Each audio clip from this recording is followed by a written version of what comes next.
What's up, everybody? Welcome to the Wrestling Exchange. My name is Ted. I'm joined with my tag team partner. Papo in the house.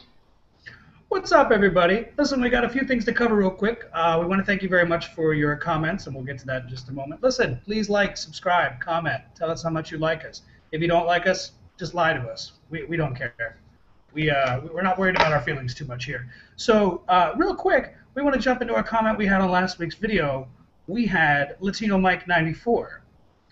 Now, last week we asked about gimmick matches. We kind of talked about how much I personally hate stretcher matches. I know you have a similar feeling. Well, yes, for real. I hate stretcher matches. And you know, as I stated last week, that my favorite gimmick match was the gauntlet match. But looking at Latino Mike 94's comment, he stated that his match was the last man standing match. Yeah, last man standing matches are fun, and especially we had a really good one this past pay-per-view at Extreme Rules with John Cena and my boy Follow the Buzzard Bray Wyatt. Yeah, man, and he says that last man standing match by far, just because you absolutely have to just beat the shit out of your opponent until they just can't stand, and just watching how they're going to do it and what crazy moves they have to do to think of just to keep their opponent down for the 10 count. I don't know about you, Papo.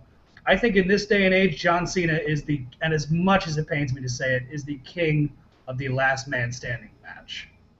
I totally agree with you on that one. I mean, right now he's dominated every last man match that he's been in since he's got in. So as of right now, he's running with that.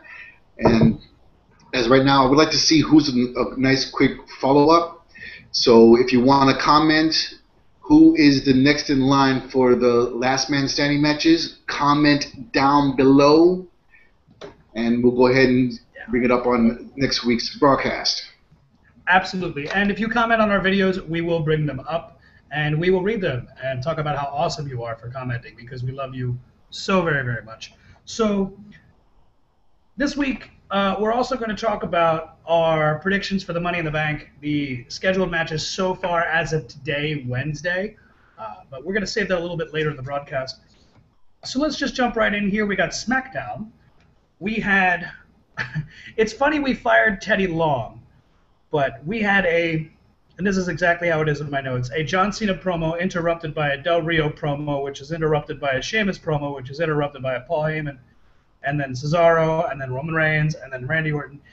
Is it just me, or is SmackDown the show that has to start out with everybody interrupting each other, and then normally we got Teddy Long telling everybody, hey, we got tag team match player? Does it seem like SmackDown's, I mean, we know SmackDown is the B show, but does it seem like SmackDown is just a poor rehash of Raw, that they just shake up? It's the same, everything's the same, except they just slightly shake up the matches? Yeah, from what I'm seeing here with the SmackDown, they just replay the same matches that are on Raw just to give the crowd something to do. And again, I do agree with you. It is a B show when it comes to wrestling. I mean, as right now, the SmackDown was named after the great one, the People's Champion, The Rock. And that is The Rock's show. And without The Rock, it has lack of luster. That is true. That is true. And I wouldn't mind the same. I don't mind it being a B show. I willingly and readily acknowledge that it's a B show, and I'm okay with that. But I think it's just the fact that it's such a blatant rehash of Raw. I understand that they want to get the crowd into it, and they know that the crowd came to see guy X, Y, and Z fight other guy X, Y, and Z, certain stipulations, this, that, and the other. But it would be nice if they mixed it up a little bit, instead of seeing the same, like 3-4 people in the same orders of matches. So we have that. We got to talk about Seth Rollins here. This is something that I noticed. We're talking about the Shield. Well, the three formerly known as the Shield. Seth Rollins had a match with Kofi Kingston, which was bitterly sweet and quick. How you digging the new Seth Rollins? I'm going to call it the super villain gear. What do you think about that? It's not bad. I mean, it's him stepping on his own, having his own look, instead of looking like a SWAT reject.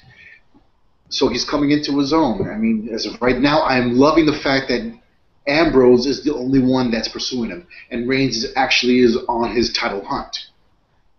So, I mean, when we get to Raw, I'm going to go into more detail about Ambrose and that whole feud, but I do know that he did go ahead and interrupt that match on SmackDown with Kofi Kingston. Yeah, I agree with you. And what's funny about that too is that I was watching this match on SmackDown, and he interrupts, he jumps him, and he cuts a promo talking about it doesn't matter where you are, you're not going to see it coming, I'm going to come get you. It's kind of funny because in my notes I have, well, we know that Seth Rollins is going to lose at Money in the Bank and Ambrose is going to cost it, but there was an update to that match, which we'll get in just a little bit later. We have the Dolph Ziggler versus Bad News Barrett. Dolph Ziggler gets a win over Bad News Barrett, makes him the #1 contender. Very, very fun. Then we had your boy, Adam Rose, and my boy, Titus O'Neil. Titus wins with a roll. Titus loses to Adam Rose in the first. Stop. I'm putting the cart in front of the horse. What do we think about Adam Rose and the Exotic Express? He's gonna pop the crowd. The crowd's loving him. The music is getting the crowd jumping, and he goes out there with this nonchalant attitude, like he doesn't care, just wants to party, and he's got the win over Titus. I mean, don't be a lemon, be a rosebud. Be a rosebud. And it's so funny too because when he came up to the main shows for the first, because I had seen him in NXT for about 3-4 weeks, because he was wrestling for forever today as this guy Leo Kruger, but then they repackaged him about a month or so ago. And he was only in NXT going over that gimmick for about a few weeks. Then he comes up to the main roster. And I was really worried because for like 2-3 weeks, he didn't have a single match. And I'm like, wow, this guy's going to go over like a wet fart in church. That's just not going to help. But now he's having matches. Very, very cool. Hey, quick question. What do you think about Titus O'Neil? We haven't talked about him yet. Titus O'Neil, he's definitely got the physical prowess to be in there for the heavyweight hunt. But I believe he still has to work on a few of his in-ring skills. I mean, he can go, but then he is sloppy in some spots. So he just needs to just clean up his arsenal. Because he's got the size, and he has the tenacity, but he is kind of sloppy at times. And You're not wrong about that. I'm sorry, I interrupted. No problem. But I feel that he has championship status, and he can run with the big boys. He just has to clean up his arsenal. And he has decent mic skills. So I mean that's like 2/3 of the package. Yeah, I feel the same way. He's definitely a guy that can talk, and he is just huge. I'm a big fan of just him randomly blowing the whistle and the "Ora, ora, ora, ora." I love it. I dig it. I agree with you. He's got a lot of kind of refining to do. It's kind of sad. I wish they still kept the primetime players going right now because I really did like them as a team. Just the millions of dollars. But so we had Adam Rose beats Titus O'Neil with a roll-up. Titus O'Neil gets on the mic, complains about it, says, "Get back in here, we're having another match." And then Adam Rose, surprise, surprise, beats him again with another roll-up, which we're going to touch on that later because that actually plays into Raw. Then we got Dean Ambrose in street clothes versus Kane, and we had Seth Rollins on commentary, some shenanigans, distraction, but everybody wins everybody wins except for us because we have to sit through another Kane match. And the last note I have on SmackDown is I thought one of the most entertaining matches they had here, which was my boy Fandango versus Bo Dallas. At this point, Bo is 8-0. Are you a Bo lever? I know you want to be. No, I am not a believer. I mean, as of right now, I mean, he comes out with that cheesy grin, but I mean, it's not enough to hold my attention. I mean, at least Fandango, he danced in the ring, and he had some sort of, how should I say, prissy attitude in the ring that which you love to hate. But Bo Dallas, I mean, it's like a Hulk Hogan reject. Just believe. No, no, you're doing it wrong. It's believe. It's Bowley. No, I totally get what you're saying about Bo Dallas. Fandango, Bo Dallas kind of reminds me of Fandango because remember back when that whole like year leading up to Fandango's debut, they would announce him and he said, "No, you're saying my name wrong. I won't compete." And then it was literally like I'm tempted to say about 9 months to a year, and then the lucky fuck gets to have his debut match at WrestleMania. And then obviously that didn't go too well from there. But there's something about Bo Dallas that's eerily similar here, where every match he comes out and he just tells the other guy, just shoots a promo on them and then cuts a promo on them rather, and then he does his little victory lap around the ring. It's almost like they're protecting him, and now we got JBL saying it's the greatest streak in sports entertainment, which is just friggin' hilarious.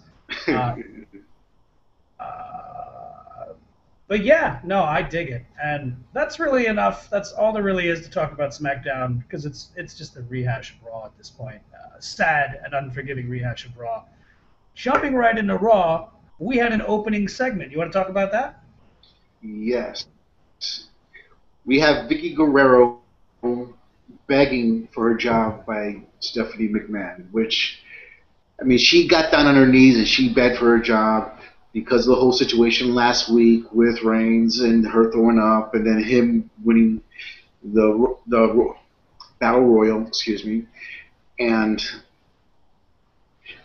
she followed up with a name exchange that a name famous in wrestling, the Guerreros,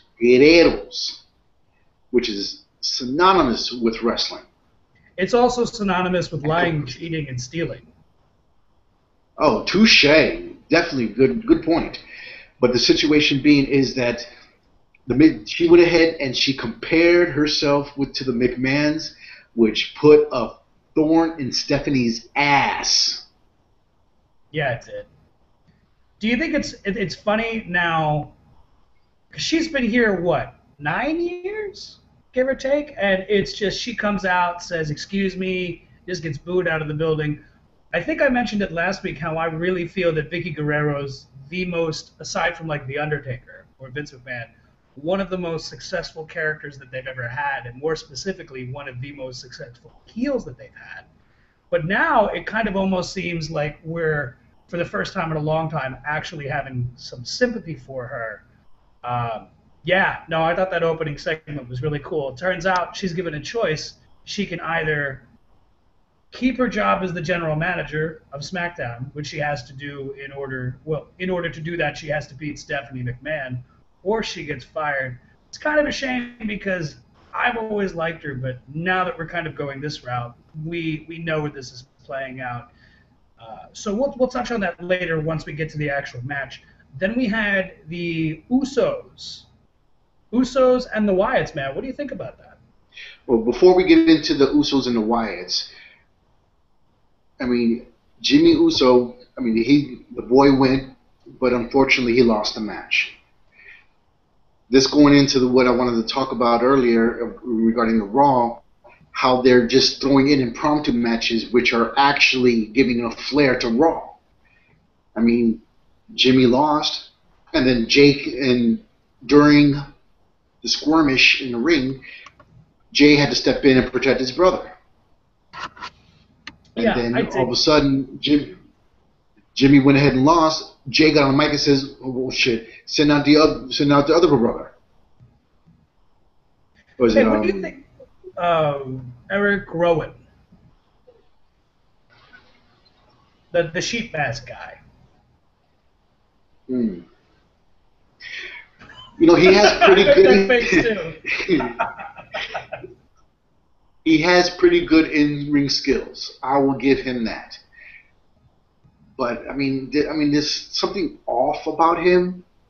It's that you know what it is. I'm sorry. The mask. Is it the mask?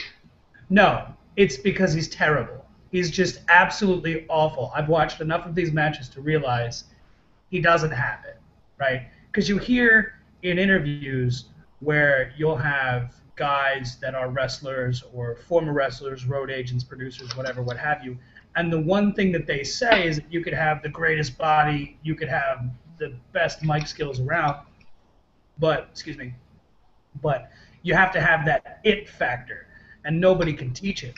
So like when you see somebody, like for example, a Roman Reigns, when you see him on TV, you just know that this guy at some point is going to be a world champion. I look at Eric Rowan, and I don't see it. I'm not impressed. He's just a big guy with a big goofy beard, and they had him talking at one point. I'm so glad he doesn't talk anymore. It's like anytime you have a group, specifically of three guys, you know, this guy's going to succeed, or better yet, when you have a tag team.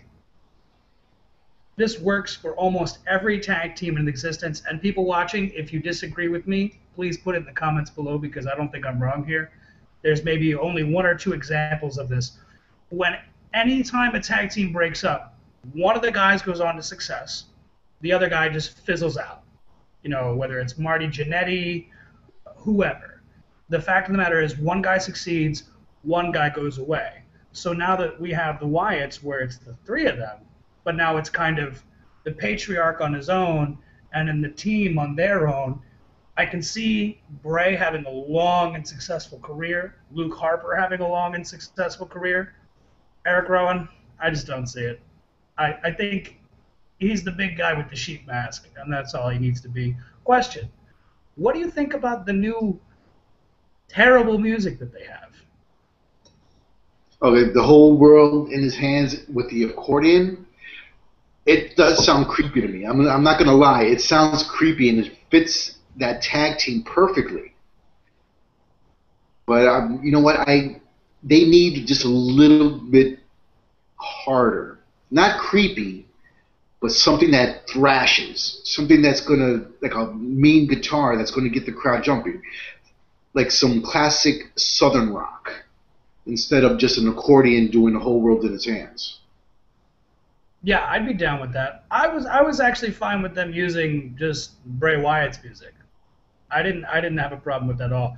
This music is weird. Like it definitely has that eerie feel, but the weirdness here is just the music is oddly offbeat to the point where it's kind of disturbing.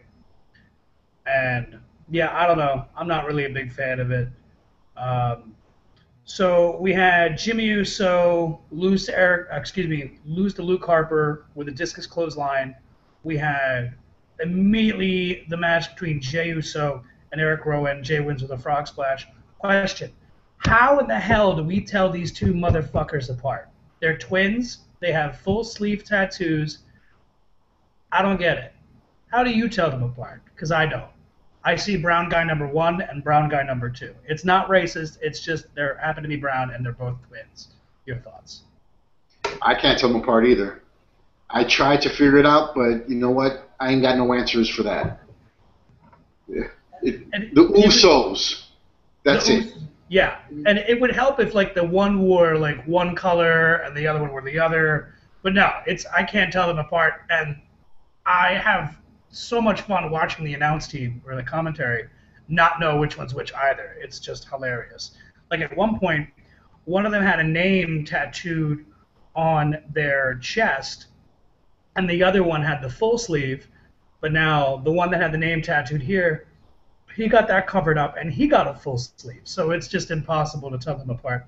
I don't really care. Well, it's not that I don't care about the Usos. I just don't care about trying to tell them apart at this point, because now they're just the Usos. It's like if you go. Did you ever watch NWA and early WWE in like the late '80s? This team called the Killer Bees.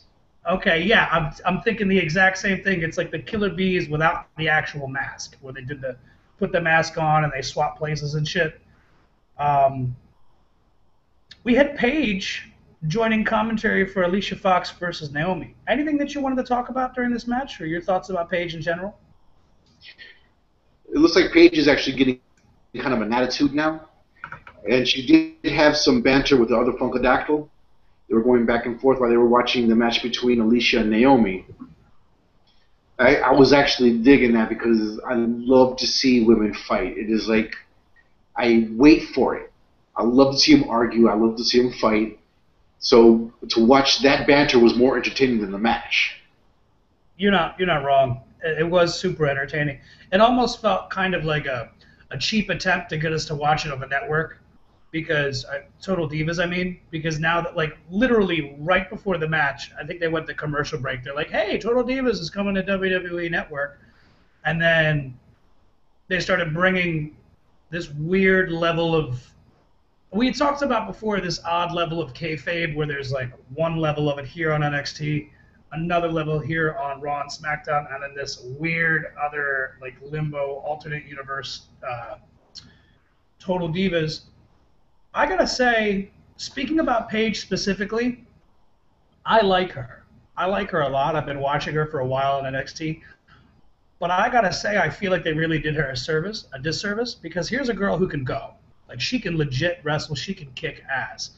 But about, I'd say maybe 10% of the audience actually watches NXT. Would you say that's a fair comparison? Yes, About 10. I will agree with that. I totally agree with that. So only about 10% of the live audience knows who this person is. She shows up last month and just beats the champion, doesn't get a number one contender spot, doesn't run through any of the other divas first, beats the champion, and now suddenly she's the champion. It's hard to give a shit about her, right? I mean, because it's not like we've seen her struggle and compete everywhere else up until this point. And then, I don't know about you, but she just gets her ass kicked in every match. And it's not like she's getting beat up, but she's fighting back. It's like she gets her ass kicked up until the last 20 seconds, and then she puts on that crazy, I think they call it modified scorpion crosslock, where she's got them all tied up, crazy positions like a pretzel, and then she wins. Do you care about her? I mean, do you want to care? Does it make you feel like you should care at all? Honestly, I don't care at all. I mean, to me personally, she doesn't deserve that title. I mean, you see female wrestlers fight day in, day out, and as of right now, most of them are deserving for that title. But then she comes in straight from NXT and wins her first match, which is a title match, and that's like a slap in the face to the other divas. Yeah, yeah. And because I got the impression that they just had to take the title off of AJ because she was going away for a while. But you have a whole roster full of divas on the main shows anyway. Why not give it to Natty Neihart, who that would have been my pick. And you know what? I'm gonna suggest something here. You're familiar with Alice in Wonderland, yeah? Yes, I am. There's this person in Alice in Wonderland. She's called the Evil Queen. She's the Queen of Hearts. Whoop! Something's happening. Technical difficulties. Hold on.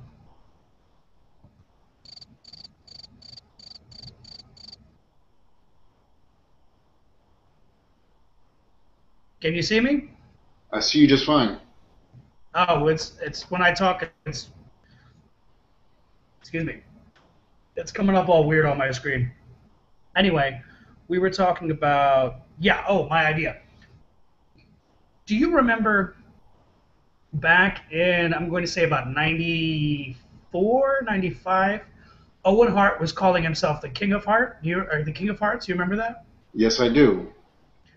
Natty or Natalia Neidhart, she's not officially a heart, but she's like kind of like an extended family heart. She's a heart, but not quite, kind of like Tyson Kidd. They kind of lump him in with the hearts, but he's not really a heart. What if we had the exact same thing that Owen had, where he called himself the King of Hearts, and we had Natty Neihart call herself the Queen of Hearts? And then she's just an evil bitch, and she just happens to call herself a heart. That's plausible. I dig that. I mean, there's so many different ways you can take that. I mean, she could be the Queen of Hearts coming out all sweet, or that she can go in and totally turn tyrant on everybody. Yeah, it's this idea that I've just been mulling over in my head recently. But long and the short of it, Alicia Fox versus Naomi. Naomi wins with a new move. She's not doing the butt to face move anymore. She's got an inverted DDT. Do you like the butt to face move she does? It was entertaining, and I love ass to face. It is awesome. And I she mean, has a nice booty. I mean, nice, round, beautiful. I'm about to bring your house down right now. Rikishi, that when he pins somebody in the corner with his ass, that always had me laughing so hard.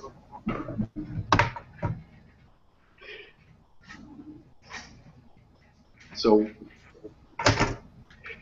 I really like the new finisher, but the situation being is that I love the face to ass move that she did, and let me tell you, that ass was dynamite.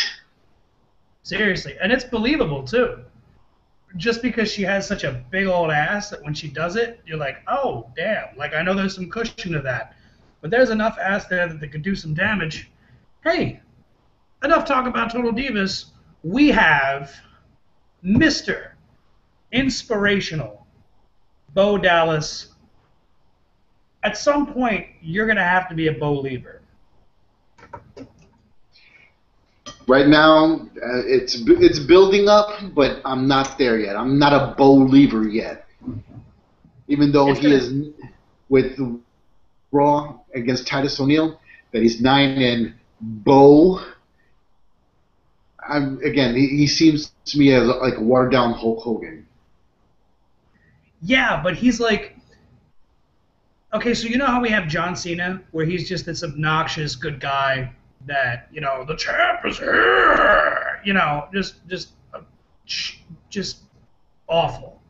Like, not a bad person, but just a really boring, really stale Boy Scout character.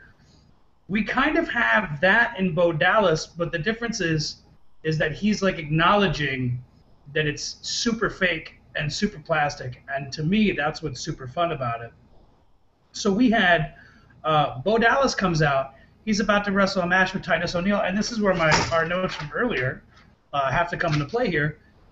He says, Titus, last week you fell off the horse, but that didn't stop you. You got back on the horse. You got a rematch, and then you fell off again.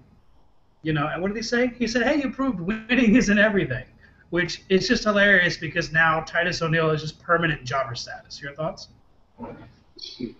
Yeah, that totally puts him into a jabroni status. I mean, Titus, we talked about him earlier, which he's got 2 out of the 3 but then the Bo to come out here and to beat him and then actually rub his nose in it, if you don't mind me saying, because he didn't make it to the newspaper. So as of right Yeah. now, I'm still not a believer, and he did get the win over Titus. He did, and the crowd he's getting over because I'm noticing this every week, every time he comes out, and he says, just believe. The crowd cuts him off. They get to it before they're waiting for it. It's exciting because here's a guy who, if memory serves me, he's the son of Mike Rotunda, which means he's the nephew of Barry Windham, which means he's the grandson, I believe. No. I forget the exact specifics. Please comment down below. Tell us about the Bo Dallas, Bray Wyatt family tree. But he comes from legend wrestling, just awesomeness, and a long line of it. He looks a lot like, if you watch him, he doesn't physically look like Barry Windham in the sense that he's not a 6-foot-plus tall blonde guy, but he does in the sense of how he moves in the ring. It's very, very fluid, like no wasted movement, and he's just amazing. Hey, Seth Rollins coming up again, challenging Mr. Money in the Bank RVD, saying RVD is not relevant. And then they had a kick-ass match. Not the best of the night, but a kick-ass match. What do you think about that? That was an awesome clinic. I mean, I love the way how RVD come out and told Triple H how he broke his trachea in the Elimination Chamber match, and then Triple H was sitting there stupid. with the look on his face, like, yeah, yeah. And then he threatened to beat up Triple H's Golden Boy. And then Seth comes in talking about, oh, I used to like you back in 2008. And I was like, ooh. Yeah, yeah, and it's funny too because the crushing of the trachea, right? That was the first ever elimination chamber match, and it's funny because I just was reading something about that the other day, and the only reason why that happened is because he went for the frog splash because you have the chamber, which for those of you who don't know, it's this giant friggin' dome. It's almost like the War Games cage. Excuse me, and they have the four pods in each corner of the ring. Each guy's in a pod. Random intervals, the pod opens up, guy comes out. Oh my goodness, I'm burping. But RVD's on top of one of the pods, and he went to do the frog splash. But if you watch, when he does the frog splash, he has to get up there and then extend all the way out and then come down a little bit. When he did that in Elimination Chamber, he didn't have enough room to do it, and it's just brutal to watch. It's just knees straight to the throat. But yeah, and we got an awesome match. You and I were talking about RVD, it was either last week or 2 weeks ago, how it's kind of sad because he looks old and slow, and how some guys he can look good with. Seth Rollins is one of those guys. Do you agree with me on that? Yes, I do. I mean, that match was an awesome clinic, and they went ahead and they put in a great show. And they went back and forth for a few times, and they made each other look really good. And let me tell you, when Rollins went in for that curb stomp, is that what it's called, curb stomp? I think they were calling it the blackout like a couple months ago, but yeah, now it's the curb stomp. And let me tell you, RVD sold that move perfectly. I mean, I was like, oh my God, he's dead. Yeah, it looks like he just killed him, right? Because his head went down and like the rest of his head went down and the rest of his body went up. I thought he was dead. Yeah, I mean, my eyes opened up like nobody's business. I'm like, oh my God, he killed him. And it was a perfect sell. I mean, he has that where he'll make a move look great, especially to himself and to help other people put him over. RVD has that championship quality, but I mean, it looks like time is taking its toll on his body, and I'm actually worried about him now, and see where he goes in the future, especially with the Money in the Bank match coming. I'm waiting to see what's going to happen with him. And you know what's funny too? With that match, that wasn't even that long, and they had a few obligatory, RVD spots where he does the standing backflip off the apron and this, that, and the other thing. Here's something that I thought of what we were talking about earlier. We see a lot of guys who end up reinventing themselves, right, throughout the years. And not only reinventing their look, but also reinventing their moveset. Being that Rob Van Dam is getting older and he's not that spring chicken, and it just doesn't look the same when you compare what he does today versus what he did like back 2005, 2007. Do you think it would behoove him to just man up and change the moveset a little bit? Well, if he can still do the moves, then let him still do the moves. I mean, that just makes him have to work a little bit harder.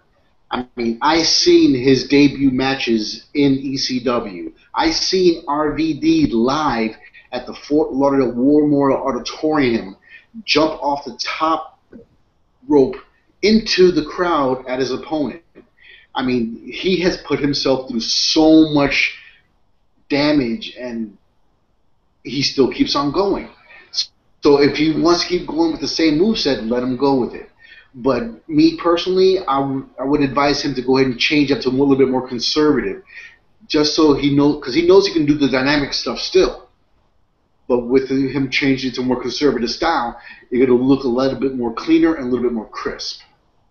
Yeah, and at this point, the last thing I want my concern is that I don't want him to get hurt, right? Because here's a guy who still kind of has a long time ahead of him, and if he's going to keep wrestling, at some point, he's going to have to change it. I'm not saying don't do the frog splash, but I'm saying, like, don't do the backflip off the apron.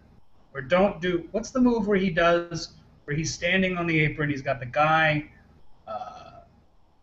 laying on the barricade face down, and then he does that. It's that jump spin. It's almost like a outside crescent kick, but instead of actually kicking him, he like brings it straight down on the guy's back. Stuff like that, man. I don't want to see him get hurt. And the last thing I need to see is Mr. Monday Night be Mr. laid up in traction in a wheelchair. Mr. Geriatric.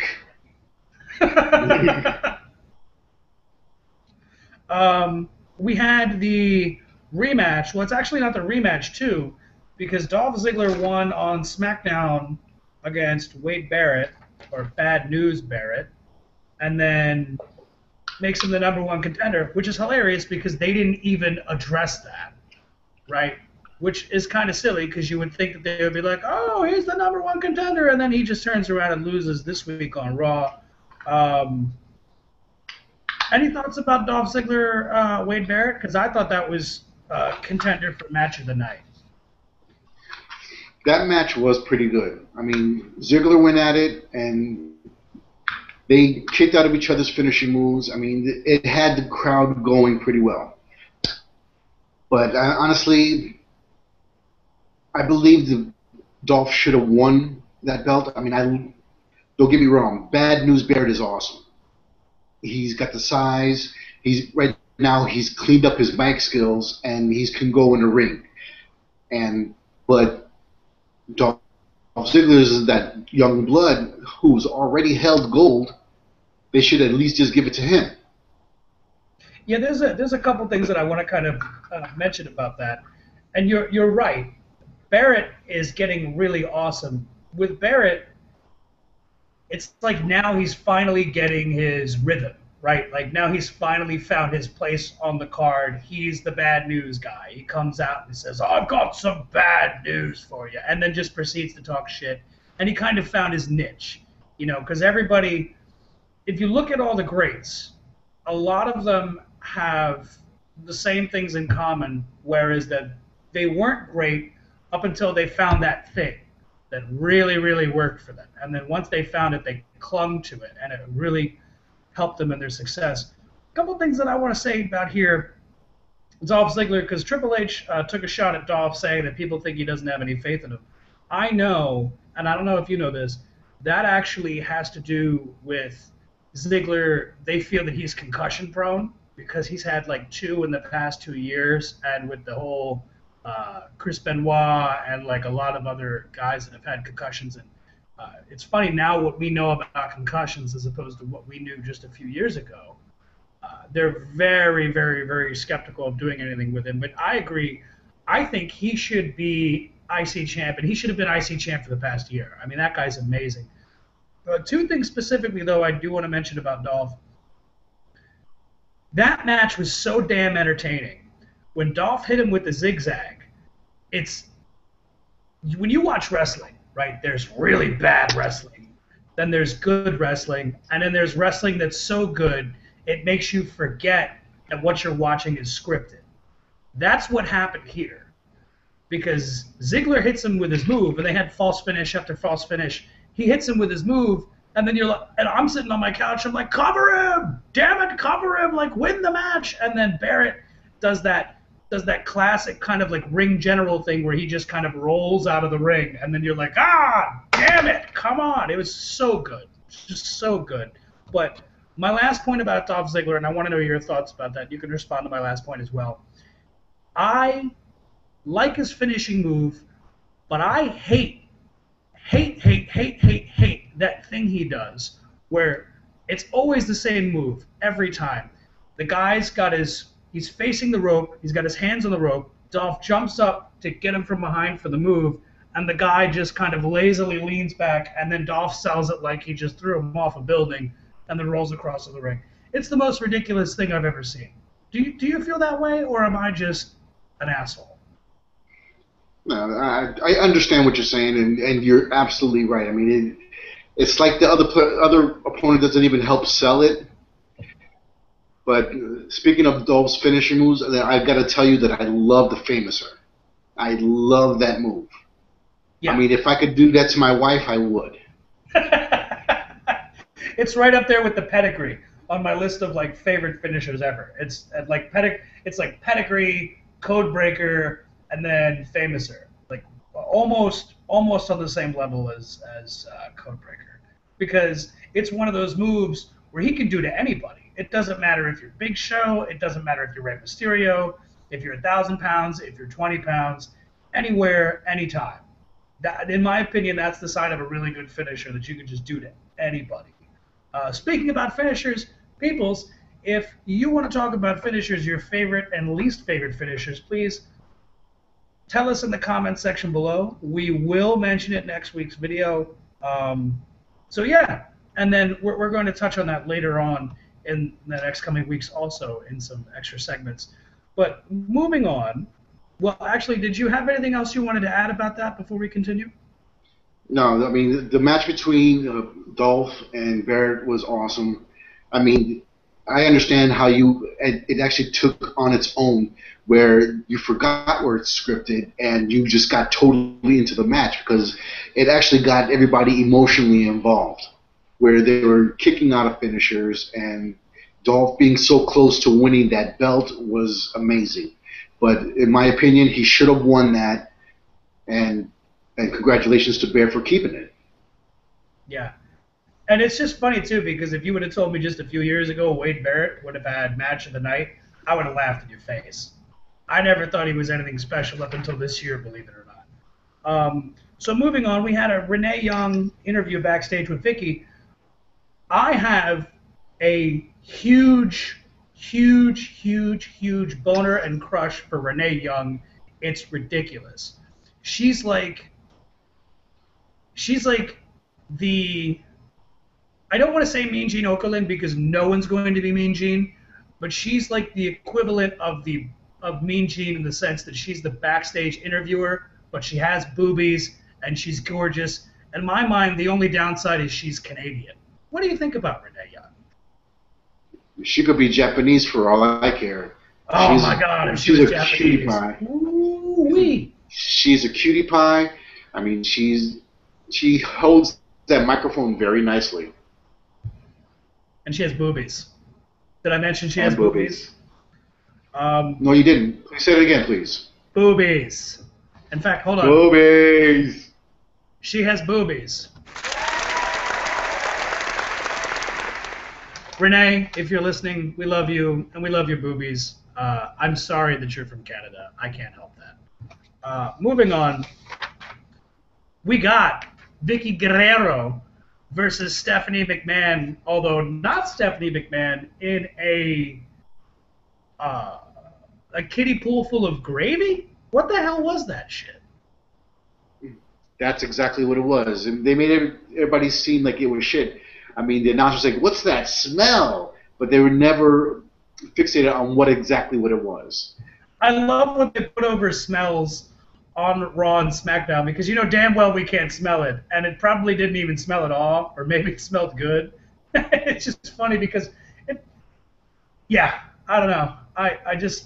This match was terrible, but good in the same time. I want to know, first and foremost, though, what your thoughts on this. Just in general, specifics, everything. Give it to me. What do you think?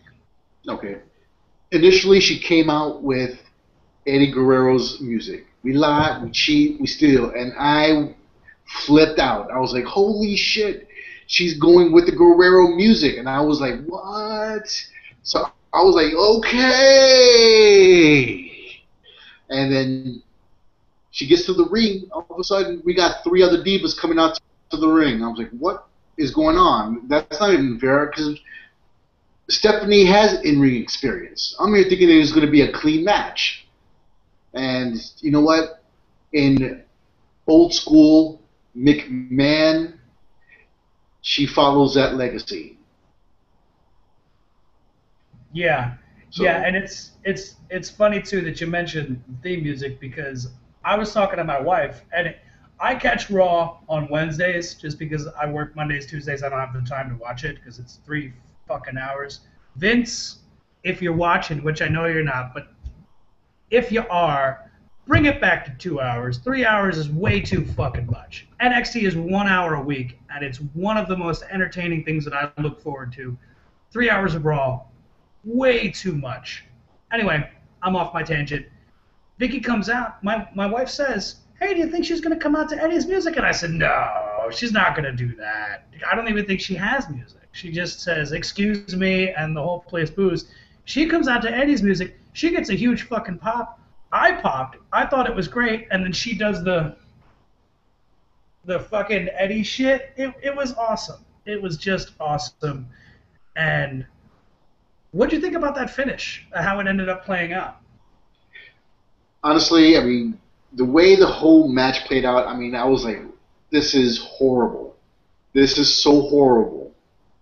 I mean, the three divas that came out, they all got thrown into, we're going to just call it the shit.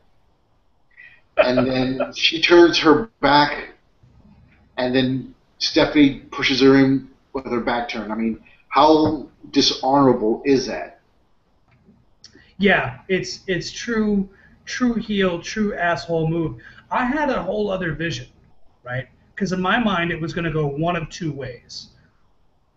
Option number one, Vicky wrestles Stephanie, and Stephanie's got some street cred. She's got cred in the ring. She was at one time, if folks remember or don't remember, I'll remind you. She was at one time women's champion. Before they brought in the Divas belt, back when it was I guess it was the women's title, and I think that was the same one that they split in half with Lay Cool. Interesting stuff. Anyway, long and the short of it is, I thought that either Vicky goes out on her back, right, which is my first reaction. She loses. We get a thank you, Vicky chant. This was what's going on in my mind. But then I thought about it.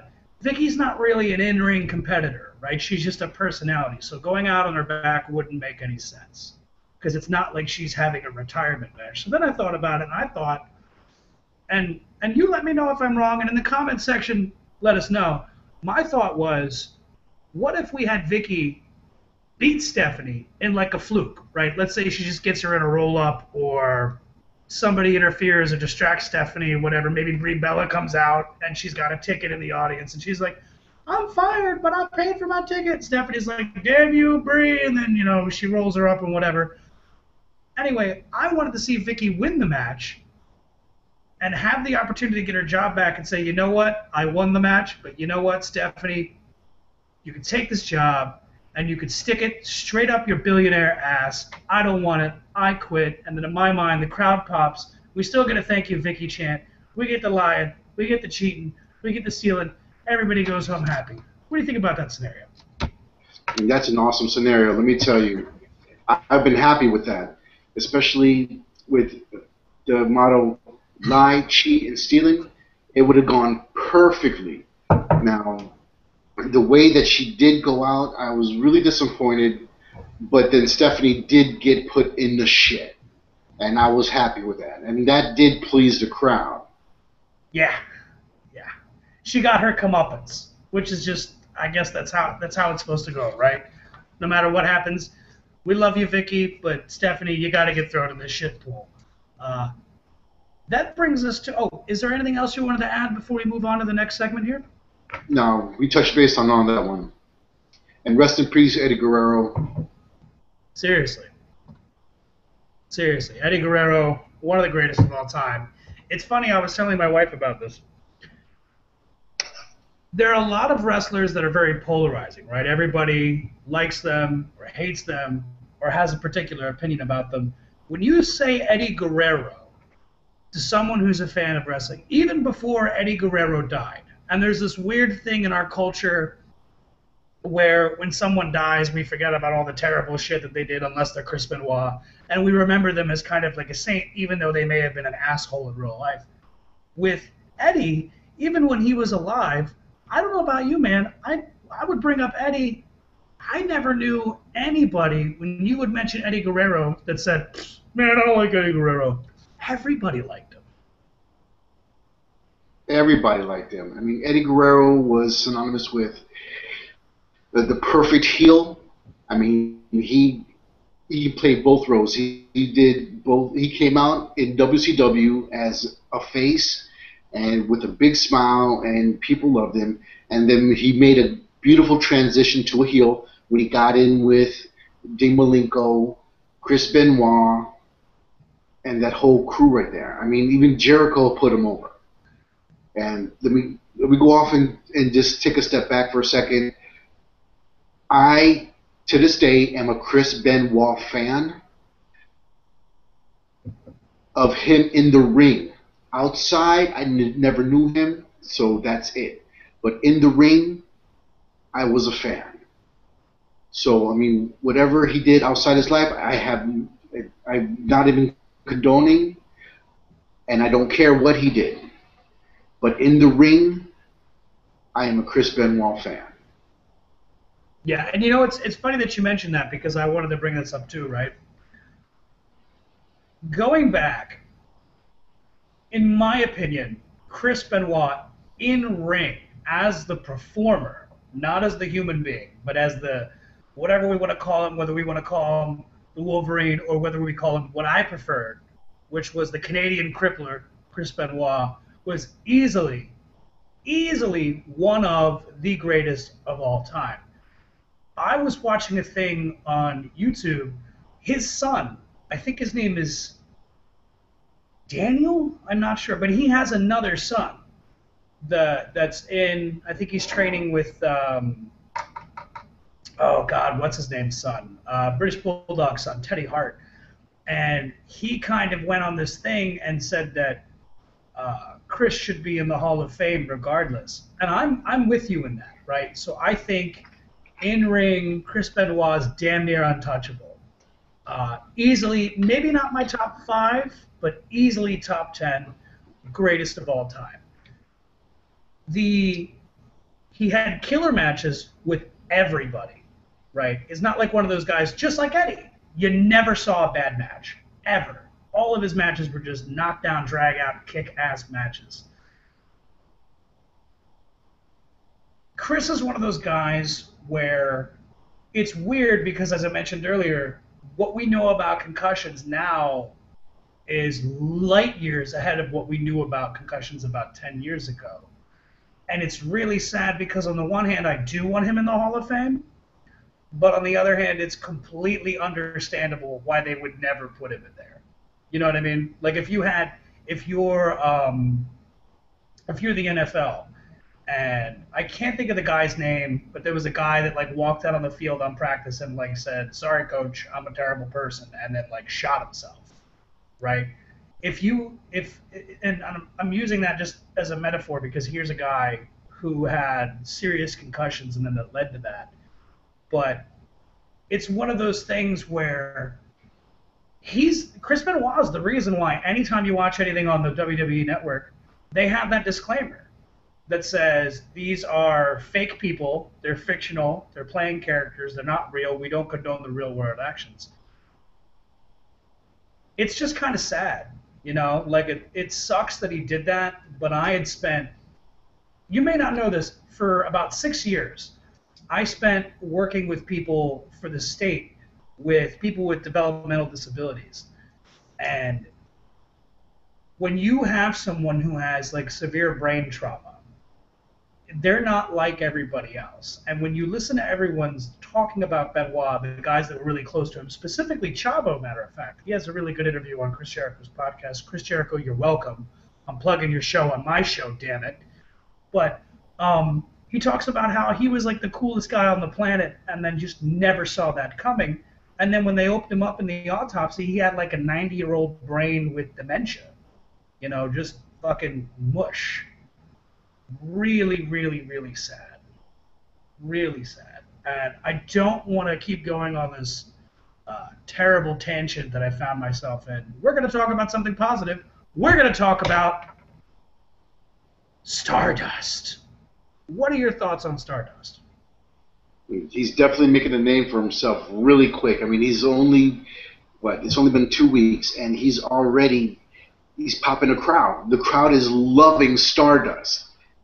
And they did the interview with Goldust, and Goldust totally didn't even say cut off when they even mentioned Cody's name. He goes, no, Stardust. Yeah, he's not And he even was Cody good to go. Rhodes. He's Stardust. Yeah. And then turns around and says, now I'm the normal one. That had me laughing. By the way, also a funny thing, my wife pointed out, is it, because she had asked me, she said, is it just me or does Cody Rhodes as Stardust look like a giant rock star can? Yeah, for real. He looks like something straight out of the 80s. I mean, just straight rock and roll face paint. He looks like he should be doing a groupie for Kiss, for real. Yeah, I think it's fantastic. I love it. I think we're going to see him have the most fun out of anything he's done so far, because we know he can play off the wall, just really charismatic character very well. I'm excited. I can't get enough Gold Dust as it is, or excuse me, I can't get enough of Gold Dust as it is. Cody as Stardust, this is going to be major fun. I hope it's going to lead into a feud with them.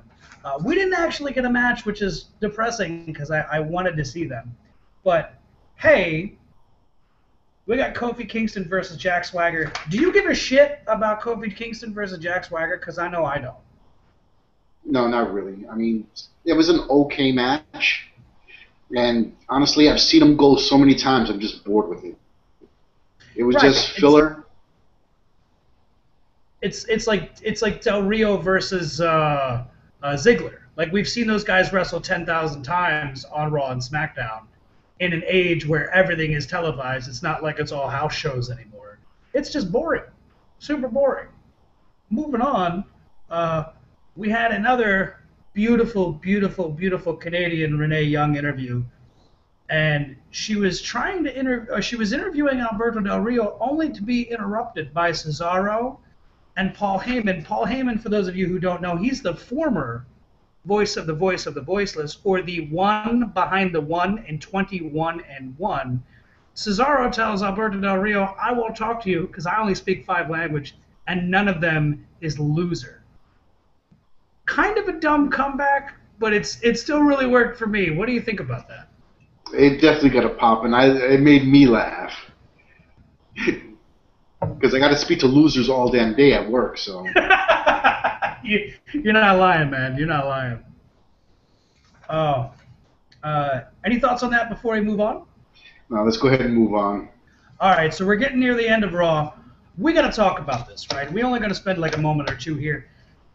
What in the blue hell are they doing with Damian Sandow? He's dressed up as friggin' Abe Lincoln, has a match with Biggie Langston. What are they doing with him?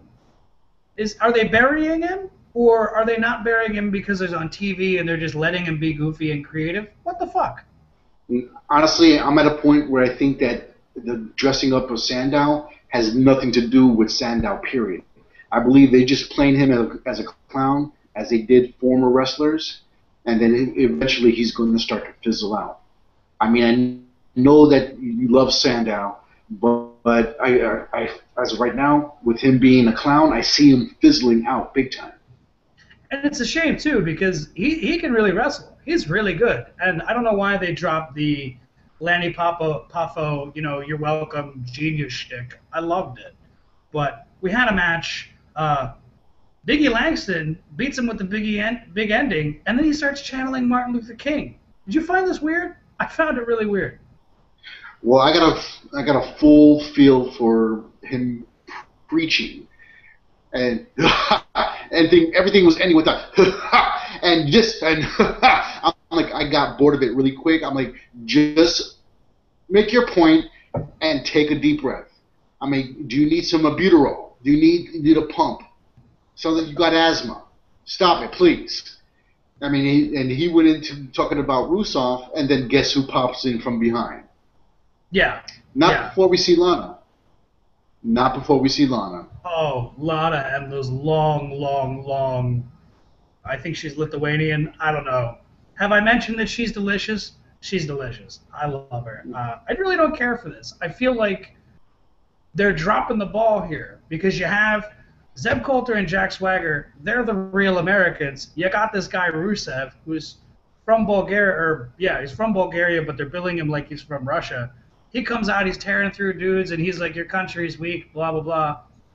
I don't know. That should write itself, right? They should be feuding, and they're not, and it's weird, and it just feels like here's a guy who's incredibly talented, who's just ending up in wrestling purgatory.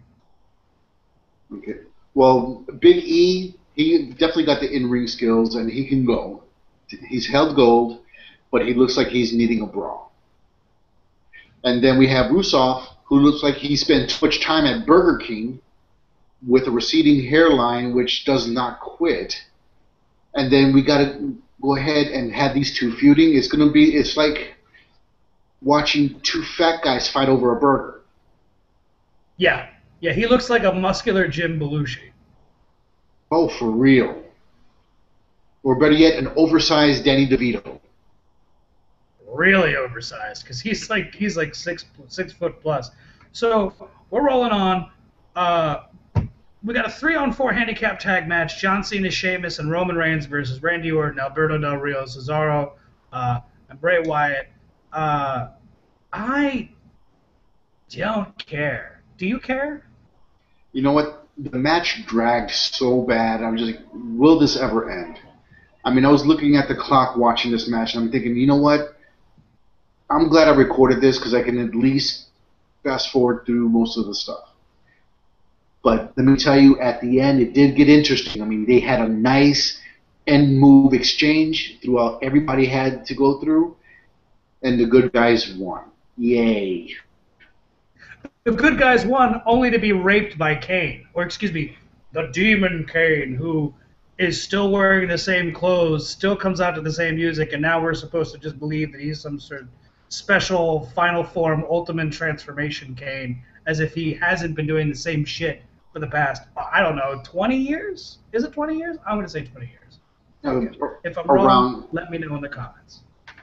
Yes, but the thing is, the good guys not only didn't get raped by Kane, everybody got raped by Kane. I mean, there was no mercy there. He just went in and started choke slamming people left and right. Good guy, bad guy, Cena's team, Wyatt's team. I mean, everybody got a taste of the demon. And then we get this big nose on the Titantron, Triple H stating the last member of the match, Demon Kane. Ooh. Oh, I took a match that I was excited to watch. Now I'm just cringing about. Speaking of that, now that we've kind of gone through the whole week's worth of television, let's talk about our predictions. Folks, for the people who are watching, we're going to go over the confirmed matches as of today, Wednesday, whatever the hell date today is. I'm going to say the 25th of June. The pay-per-view is just today. There could be other matches listed here, and I'm sure there will be last minute, but these are the ones that we know confirmed as of today. So I'm just going to list them in the order I have here. We'll talk about the first one. Oh, and comment who you think is going to win, what you think is going to happen. If you think that there's going to be any other matches, what you think those matches are going to be added to last minute, please comment. Let us know. We're going to read your comments. Please, please, please, please. So first match, we got the Usos versus the Wyatts for the tag title. What's your prediction? I'm going with the Usos on this one. Even though the Wyatts can go, your favorite wrestler, Rowan, I figure he's the weak link of that team. Oh, he's the so Usos, the Usos got the chemistry, they got the crowd popping, and they can go. In-ring skills are awesome. Their mic skills are awesome. So I believe that they are going to hold on to those belts just a little bit longer. And I got a prediction that the Usos are going to meet both the Rhodes brothers, and I got a prediction that the Rhodes brothers are going to take that because they're building it up, and we'll talk about that later on. But for the pay-per-view, I'm going with the Usos. I think we're just in for a long night of disagreeing with each other because in my mind, I got the Wyatts to win this match. I got the Wyatts to win it, hands down. Wyatts are going out new champions. That's my opinion. I could be wrong, and I've been wrong before. Not usually, but it happens. Yeah, I predict the Wyatts walk out with the titles, and then you can have the Rhodes brothers versus the Wyatts. I don't know. I just have that picked. Divas title match, Naomi versus Paige. Your thoughts? Your predictions? I'm gonna go with Paige. I mean, they're still building her up, and that finishing move is awesome. That reverse scorpion lock. Yeah, I As think of it's right now, I think it's awesome. yeah. I'm agreeing with you here. I got Paige in here for the win. I just don't see Naomi winning. Now we had Cameron talking a lot of shit on commentary about her tag team partner, the other half of the Funkadactyls. I think Paige is going to retain, and I think this is going to lead us into a Funkadactyls breakup, Naomi versus Cameron, and then maybe Naomi comes out on top. Maybe she challenges again later. Just because Paige keeps saying that she's a threat to the title just makes me believe that like there's no way in hell she's going to win at the pay-per-view. Uh, Unless like someone messes up and the ref counts 3 by accident. Moving right along, we got the Money in the Bank match. Seth Rollins, Kofi Kingston, Jack Swagger, Dolph Ziggler, Rob Van Dam, Dean Ambrose, and Bad News Barrett. What do you think about the last-minute introduction of Dean Ambrose, and who should pick? Okay, well, that Ambrose thing, that's all the setup with between Triple H and Rollins. So as of right now, I don't see Ambrose or Rollins even coming close to winning that Money in the Bank match because they're going to be all over each other. And by the time they finish, the match is already going to be over. So, I mean, as of right now, I mean, just to throw out a name as a prediction, Dolph Ziggler already won the Money in the Bank match before. I'm going to go with Bad News Barrett. You know, it's funny that you mentioned that, right? Because I had originally put down Rollins because before Ambrose got added to the match, my thought was Rollins is going to be on the ladder, Ambrose comes out of the crowd, knocks him off the ladder, whatever, what have you, and then just someone else happens to grab it. Now that Rollins has Ambrose in the match, and in that backstage segment he was saying, like, look, if you put him in the match, I can keep an eye on him, and I can keep him from screwing me so long as I know where he is. I was going to pick Rollins, but in the last-minute change here, I'm actually going to change my mind because I'm looking at everybody listed here. Seth Rollins would make sense, right? But you have Dean Ambrose. I think these guys are going to feud for months and months and months, and all my money, take my money. I'm excited about it. It's not going to be Kofi. Nobody gives a damn about Kofi. It's not going to be Jack Swagger because even Zeb Coulter doesn't give a damn about Jack Swagger. Not going to be Rob Van Dam. Not going to be Dean Ambrose. It's not going to be Bad News Barrett. I'm going to go last-minute switcheroo here. I'm going with Dolph Ziggler so that way he can cash it in and then lose anyway because they hate him. Good prediction. Okay. All right, so moving along, we got our predictions for the Money in the Bank matches. Now, let's move on to the main event, the ladder match. Your predictions on this, Ted? Oh, yeah. Oh, yeah. So we got Del Rio, Orton, Sheamus. Oh, my goodness. Cesaro, Bray Wyatt. Oh, I don't know what happened. Went down the wrong hole. I'm going to say Kane is there to prevent any of the baby faces from winning. My pick is Bray Wyatt. That's my pick. Your thoughts? Yeah. I mean, I'm going to have to go with Wyatt also, just for the simple fact that Kane is going to dominate on everybody.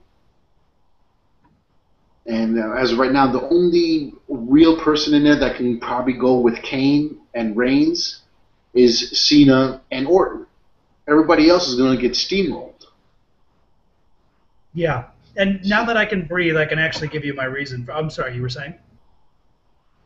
So I'm going to go with you with Wyatt, and then that would be actually refreshing to see him hold those belts. Yeah. Yeah. I foresee, much like the Horsemen, where they held all the titles. I kind of see that going on right here. But here's my reasoning, right? Del Rio, he's just a warm body in this match, right? Nobody cares. I did care about Del Rio back when they were doing the face turn, but then they dropped it, and then now nobody cares about Del Rio. Orton, it's not going to be Orton because he was champ. What was it? 8 months ago, 9 months ago, right? Yeah. Sheamus is not going to hold it. He's the U.S. title holder right now. It's not going to be Cesaro. He's not there yet. Right now he has Paul Heyman. There's no need to give him the title yet. He's got the guy, right? So maybe later on after he leaves Heyman. But then you got Roman Reigns. Roman isn't ready. And I'm not saying, because there's a lot of people on the internet that think that people are spending their time working around Roman Reigns because he's not there yet and doesn't have that in-ring thing nailed down. I don't necessarily know if I believe that, but I don't think Roman has the full package yet, right? He's got a good look, he can talk, he can wrestle, but he's not there yet. We're getting there. I mean, I say give him a mid-card title maybe, but not yet. It's going to take some time. He will be World Heavyweight Champion. I really believe that. It's too soon. If John Cena wins, I'm going to go in the bathtub and I'm slitting my fucking wrists. I couldn't care. Same thing with Kane. So I'm going to say Kane is there to make sure that no baby faces win, and I'm going with Bray Wyatt. And then you can have the whole Wyatt clan just rule in WWE, because you got to figure, right? Whoever wins this match, and this is my thoughts, is going to hold on to that title until Daniel Bryan comes back, if and when he does, which is he's actually supposed to be at the pre-show for the pay-per-view. So you're going to want to have a heel there. I mean, you could do babyface versus babyface, but I don't think this is the place to do that. So whoever it is has got to be a guy that Daniel Bryan's got to overcome. Bray Wyatt's the perfect guy. They got history. That's my story, and I'm sticking to it. Listen, people, comment. Let us know what you think. Subscribe. Like us. Tell us what you think. Anything that you wanted to add, Papo, before we wrap this bad boy up? Oh, yeah. Down below, post your comments on your least favorite finisher and your most favorite finisher, and we will comment on them next week. Yeah, definitely. This does not count signature moves, though. This is specifically finisher moves. Signatures we're going to get into at a later date. Finishers specifically. My name is Ted. That's my tag team partner. Papo in the house. We want to thank you very much for staying with us and watching this video. Next week, we're going to have our weekly review, plus our review of the pay-per-view. Listen, you don't have to go home, but you can't stay here. Keep both feet on the wheels and drive safe. Good night, everybody. Good night.